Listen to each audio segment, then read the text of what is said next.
Hello दोस्तों, welcome to our channel prime classes. दोस्तों, आज हम देखने वाले हैं ज्योग्राफी सीरीज फैक्ट्स के दूसरे वीडियो को। चलिए देर न करते हुए डायरेक्ट शुरू करते हैं और देखते हैं शुरुआत पर्वतों से। किलीमंजारो पर्वत जो कि तंजानिया अफ्रीका में पड़ता है, ठीक है। एल्ब्रुस पर्वत यूरोप में पड़ता है। माउंट मैकिनले उत्तरी अमेरिका में पड़ता है। इसी को दनाली रेंज भी कहते हैं या दनाली पर्वत भी कहते हैं। ये उत्तरी अमेरिका में है, वो अलास्का रेंज जो अमेरिका में पड़ता है, ठीक है। तो अगर देश पूछेगा तो अमेरिका, वैसे अलास्का रेंज उत्तरी अमेरिका। कोशिस्को जो है पर्वत, वो ऑस्ट्रेलिया में पड़ता है, ठीक है। आगे बढ़ते हुए नेक्स्ट फैक्ट्स को देखते हैं। यहाँ पे हम घाटी और बेसिन वगैरह को देखेंगे। रूर बेसिन जो कि काफ़ी फेमस, यहाँ से खूब सारे सवाल बनते हैं। ये कोयला के लिए सबसे पहली बात तो फेमस है और ये जर्मनी में पड़ता है। दक्षिणी न्यू इंग्लैंड, ये यूएसए अमेरिका में पड़ता है। याद रखना, इंग्लैंड से आप इंग्लैंड ना समझिए, दक्षिणी न्यू इंग्लैंड ये यूएसए में है। पो घाटी इटली में पड़ती है, इसको इटली की गंगा कहते हैं, ये पो नदी के किनारे, ठीक है। क्वांटो के मैदान जापान में पड़ते हैं। आपने इसका नाम सुना होगा, नहीं सुना तो यहाँ से याद रखें, ठीक है। अब हम आते हैं सू नहर। ये आपको बताना है कि सू नहर किन दो झीलों के बीच पड़ती है। याद रखना, ये सुपीरियर और ह्यूरॉन झील के बीच में पड़ती है, ठीक है। अभी हम आगे चल के जो 5 ग्रेट लेक्स बोली जाती हैं यूएसए और कनाडा की सीमा पे, उनको देखेंगे। वहाँ पे हम आपको इस सू नहर को सुपीरियर और ह्यूरॉन के बीच कैसे पड़ती है, वहाँ पे चित्र के माध्यम से बताएंगे, ठीक है। अब देखते हैं कील नहर। कील नहर जो है वो एल्ब एस्चुरी और बाल्टिक सागर के बीच पे पड़ती है। यहाँ से आपको सिर्फ ये फैक्ट याद रखने हैं, ठीक है। आगे बढ़ते हैं और देखते हैं गोदावरी आ गई। गोदावरी नदी के बारे में कुछ फैक्ट हैं। गोदावरी जो है, इसको पहली बार दक्षिण की गंगा कहते हैं। आपको याद रखना है कि गोदावरी को दक्षिण की गंगा कहते हैं, जबकि कावेरी को दक्षिण भारत की गंगा कहते हैं। गोदावरी जो नदी है वो महाराष्ट्र के त्रयंबक से निकलती है और ये प्रायद्वीपीय भारत की सबसे लंबी नदी है, इसीलिए शायद इसको दक्षिण की गंगा कहते हैं। चलिए आगे बढ़ते हैं और देखते हैं नेक्स्ट। ये जलप्रपात पे सवाल आ गया, लेकिन ये जलप्रपात का फैक्ट लिखा हुआ है। ये एंजेल जलप्रपात है। ये दुनिया का सबसे ऊंचा जलप्रपात है। ये वेनेजुएला में पाया जाता है। तलचर, तलचर एक खान होती, खदानें, ये जगह है, कहाँ पे पड़ती है याद रखना। तलचर उड़ीसा में पड़ती है, कोयला के लिए फेमस है। बैलाडीला मैगजीन के लिए, सॉरी मैग्नीज के लिए फेमस है, ये छत्तीसगढ़ में पड़ती है। कोडरमा लोहा के लिए फेमस है, ये उड़ीसा में पड़ता है। लोहरदगा बॉक्साइट के लिए फेमस है, ये भी उड़ीसा में पड़ता है, ठीक है। अब हम देखते हैं मरुस्थल्स को। अटाकामा मरुस्थल, अटाकामा मरुस्थल से सवाल बनते हैं। ये चिली में पड़ता है। ये दुनिया का सबसे सूखा मरुस्थल है। नाइट्रेट के भंडार यहाँ मिलते हैं, इसे प्रेतों का मरुस्थल भी कहते हैं, ठीक है। आगे बढ़ते हैं और देखते हैं कुछ अन्य फैक्ट को। ये चुकी माता की खान है, ये तांबा के लिए फेमस है, चिली में पड़ती है। चिली में दुनिया का सबसे ज़्यादा तांबा पाया जाता है। अभी आ गए हैं हम उस पे, एंकाका गोवा। ये एंकाका गोवा जो है, ये ज्वालामुखी है, ये दक्षिण अमेरिका में पड़ता है। मेसेटा के मैदान यूरोप में पड़ते हैं। सेरेनगेटी का मैदान, ये अफ्रीका में पड़ते हैं। ये सब फैक्ट्स आपको रटने हैं। गिब्सन डेजर्ट, ठीक है, ये सारे के सारे डिजर्ट्स लिखे हुए हैं, ये अब ऑस्ट्रेलिया में पड़ते हैं। ना केवल गिब्सन बल्कि Gibson, Tanami, Victoria, Simpson, sandy, ये ऑस्ट्रेलिया में इतने सारे डेजर्ट हैं। ऑस्ट्रेलिया के डेजर्ट्स को याद रखना है। अब ये इंडिया के फैक्ट आ गए हैं। अनामलाई पहाड़ी, ठीक है। अन्नामलाई पहाड़ी की सबसे ऊंची चोटी जो है वो अनाईमुड़ी है, ये 2695 मीटर ऊंची है। अब आते हैं नीलगिरी पहाड़ी। नीलगिरी पहाड़ी पहली बार 3 राज्यों में विस्तृत है, तमिलनाडु, कर्नाटक, केरल। ये पूर्वी घाट और पश्चिमी घाट के बीच में है। और नीलगिरी पहाड़ी की जो सबसे ऊंची चोटी है वो आपको याद रखनी कि दोद्दा बेटा है, ये 2637 मीटर है। यानी कि आपसे पूछा जाए दक्षिण भारत की सबसे ऊंची चोटी अन्नाईमुड़ी है और नीलगिरी पहाड़ी की सबसे ऊंची चोटी ये है दोद्दा बेटा। यहाँ पे टोडा जनजाति निवास करती है, चाय उत्पादन के लिए फेमस है। कौन सी? नीलगिरी पहाड़ी। और चाय उत्पादन में भारत के शीर्ष उत्पादक राज्य कौन है? असम, वेस्ट बंगाल और तमिलनाडु, ये हैं, ठीक है। असम, वेस्ट बंगाल और तमिलनाडु। चलिए आगे बढ़ते हैं और नेक्स्ट फैक्ट को देखते हैं। ये हम आ गए हैं कुछ रेंज को देखने, रेंज को, ठीक है। सतपुड़ा रेंज, सतपुड़ा रेंज में मैकाल पर्वत मिलता है और मैकाल पर्वत की सबसे ऊंची चोटी धूपगढ़ है। फिर आते हैं विंध्यन रेंज। विंध्यन रेंज की जो सबसे विंध्यन रेंज में सद्भावना माउंटेन मिलता है, ये इंपॉर्टेंट है। अक्सर मैकाल तो लोग बता देते हैं लेकिन सद्भावना जल्दी नहीं बता पाते हैं। सद्भावना जो पर्वत है, माउंटेन, वो विंध्याचल में मिलता है। भारनेर एक जगह है वहाँ पे, मध्य प्रदेश में। अब हम कुछ नदियों की सहायक नदियों के नाम देख लेते हैं, क्योंकि सहायक नदियों पे अक्सर सवाल बन जाते हैं। ठीक है, ये आपको थोड़ा थोड़ा एक दो बार सुन लेना है तो याद हो जाएगा। ठीक है, गोदावरी की सहायक नदियाँ नंबर 1 पे आपको देखनी है, गोदावरी की सहायक नदियाँ। गोदावरी की है पेनगंगा, वेनगंगा, इंद्रावती, पूर्णा और प्राणहिता, ये आराम से याद हो जाएंगी। महानदी की शिवनाथ, हसदो, तेल और ओंग। ठीक है, फिर दामोदर नदी की बोकारो, कोनार, वाराकर। फिर आते हैं कावेरी, कावेरी की भवानी, काबिनी, लक्ष्मी तीर्थ, अर्कावली। ये इतनी कावेरी की सहायक नदियाँ हैं। ठीक है, अच्छा, जैसे वहाँ पे एंजल जलप्रपात जो कि अभी देखा था वेनेजुएला का है, दुनिया का सबसे ऊंचा जलप्रपात।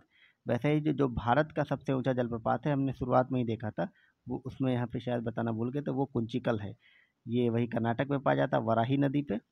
और ये शिवमोगा जगह है कर्नाटक में, एक वहाँ पे मिलता है, 453 मीटर की ऊंचाई से गिरता है ये। ठीक है, चलिए आगे बढ़ते नेक्स्ट फैक्ट देखते हैं। यहाँ पे लेक की बात आ गई है, अब आते हैं टिटिकाका लेक। टिटिकाका लेक कहाँ पड़ती है? ये बोलिविया और पेरू की सीमा पर पड़ती है। और ये आपको ये याद रखना है कि ये विश्व की सबसे ऊंची नौकागम्य झील है। टिटिकाका लेक बोलिविया और पेरू, और विश्व की सबसे ऊंची नौकागम्य झील, यानी कि यहाँ पे नौका किया जा सकता है। चलिए आगे बढ़ते हैं और देखते हैं बैकाल रेंज कहाँ पे पड़ती है। ठीक है, बैकाल रेंज रूस में पड़ती है। सॉरी, रेंज नहीं, बैकाल झील है, ये सबसे गहरी झील है। ठीक है, बैकाल झील सबसे गहरी झील है, ये रूस में पड़ती। मेसेटा के पठार कहाँ पड़ते हैं? ये स्पेन में पड़ते हैं। गिब्सन डेजर्ट अभी हमने देखा था, ऑस्ट्रेलिया के बहुत सारे डेजर्ट उसमें थे, उसी में एक था गिब्सन। ठीक है, अब कुछ फैक्ट देखते हैं कि अल्ब्रूस पर्वत, ये जो चिन्ह हम बनाते हैं तीन कोने वाला, इसका मतलब पर्वत, माउंटेन होता है। ठीक है, अल्ब्रूस पर्वत ये काकेसस पर्वत है, ये रूस में पड़ता है। ठीक है, अब देखते हैं माउंट कुक, ये न्यूजीलैंड में पड़ते हैं। माउंट मैकिनले अभी देखा था, डेनाली नाम इसका एक है, ये अलास्का यूएसए में पड़ता है। कहवा उत्पादन भारत में सबसे ज़्यादा कहाँ होता है? कर्नाटक में, उसके बाद केरल में, फिर तमिलनाडु में, फिर आंध्रा में। ये उत्पादन आपको शुरुआत के 2-3 राज्य तो याद ही रखने होते हैं। ठीक है, ये दक्षिणी उत्तरी गलियारे भारत में जो बन रहे हैं उनके बारे में थोड़ा सा जानकारी दी हुई है। याद रखना, जो उत्तर दक्षिण गलियारा है वो श्रीनगर से कन्याकुमारी तक जाता है। ठीक है, इसको NH-44 बोलते हैं। याद रखना, ये आगरा से होकर गुजरता है, दिल्ली से नहीं गुजरता है। कई बार क्या होता है, वो पूछ देता है उत्तर दक्षिण गलियारे में कौन सा शहर पड़ता है। और जो पश्चिमी पूर्वी गलियारा है, ये पोरबंदर से सिलचर तक जाता है, असम के सिलचर तक, पोरबंदर से। इसको NH-27 बोलते हैं। ठीक है, आगे बढ़ते हो, नेक्स्ट फैक्ट देखते हैं। ये तो ज्योग्राफी का एक फैक्ट है, कोरियालिस बल का मान शून्य कहाँ पर होता है? याद रखना, ये इक्वेटर पर शून्य होता है और ध्रुवों पर सर्वाधिक होता है। ऑस्ट्रेलोपिथेकस, ये तो यहाँ पे लिख दिया गया है कि इसके बाद कौन सा मानव मानव की निर्माण में सबसे कौन सा मतलब पहले आया, उसके बाद कौन सबसे पहले जो आया था अस्तित्व में, वो ऑस्ट्रेलोपिथेकस था। उसके बाद होमो इरेक्टस था।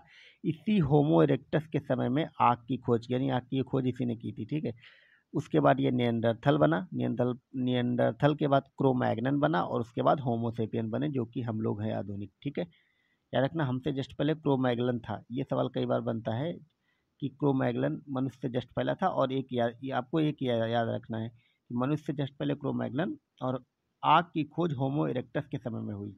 ठीक है, ये आपको याद रखना। नायलॉन, नायलॉन का जिक्र किया गया। नायलॉन कृत्रिम रेशा होता है, ये गैर सेलुलोस होता है। ठीक है, आगे बढ़ते नेक्स्ट फैक्ट तो देते हैं।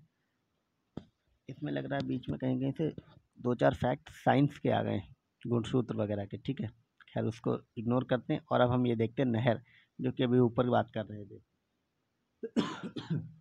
ठीक है, सॉरी। अब यहाँ पे आपको याद रखना कि 5 ग्रेट लेक्स बोली जाती हैं, जो कि अमेरिका और कनाडा की सीमा पे पड़ती हैं। ठीक है, तो ये पहले आपको नहर हम दिखाते हैं। ये देखिए, ये है हमारी सुपीरियर झील। ठीक है, और ये है हमारी ह्यूरोज झील, सुपीरियर और ह्यूरोज। फिर यहाँ पे ये है हमारी मिशिगन झील। तो 3 हो गई झील जो कि 5 में है, सुपीरियर, ह्यूरोज और मिशिगन। ये हो गई हमारी इरी झील। ठीक है, ये हमारी हो गई ईरी झील और लास्ट में एक हो गई ओंटारियो। ठीक है, याद रखना आप इन जो झीलें हैं, ये जो डॉटेड लाइन ब्लू कलर से पेन गई है, ये अमेरिका और कनाडा की सीमा है।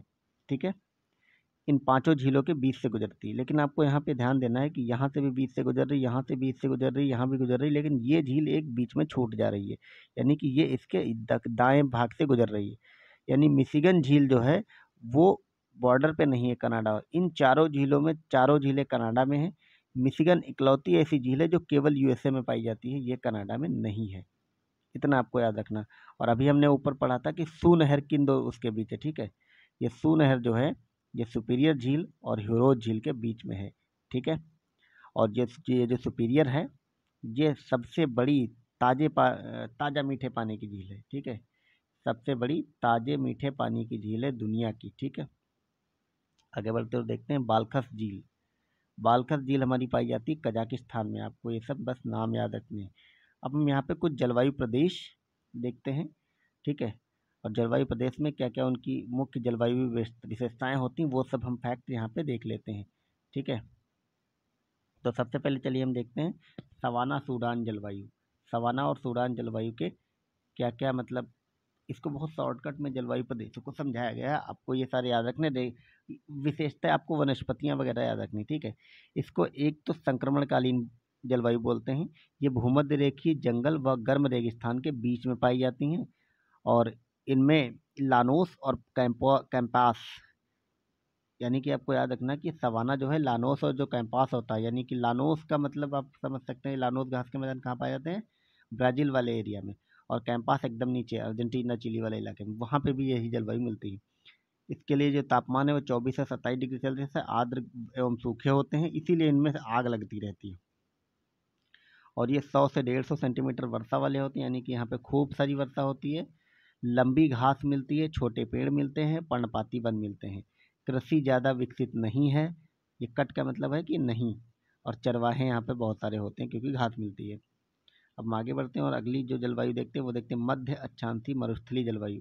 मध्य अक्षांशीय मरुस्थलीय जलवायु महाद्वीपों के पश्चिमी तट पर मिलती है 15 से 30 अंश पे। ठीक है, यहाँ पे वर्षा एकदम कम होती है।